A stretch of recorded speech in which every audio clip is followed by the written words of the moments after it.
আমরা চাউলে শুধু কার্বোহাইড্রেট ছাড়া কিছুই পাই না।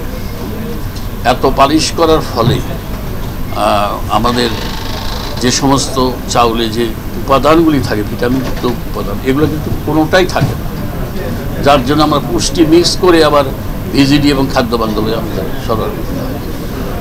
আমরা চাচ্ছি যে আমরা সরকারিভাবেও যেটা পারচেস করব এবং তারা বাজারেও যেটা পারচেস করবে সেটা পালিশ ছাড়া চাউল,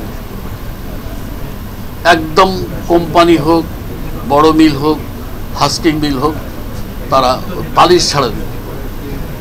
টোটাল মার্কেট যদি পালিশ ছাড়া হয় তাহলে আমরা চাউলে পুষ্টিটা পাবো। উপরন্তু আমাদের 16 থেকে 20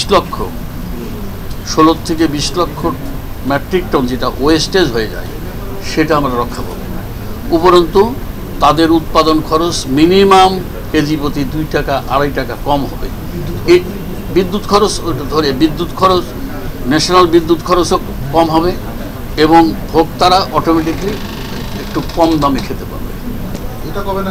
এটা আমরা আমন থেকে, আমাদের আইন নীতিমালা সবই হয়ে গেছে, কিন্তু একটা একটা করে স্টার্ট না করলে তো সব গোলায় যাবে। 1, 2, 3 ঢাকায় জমি জিতে নিন 100% ক্যাশব্যাক সহ 20 কোটি টাকার পুরস্কার।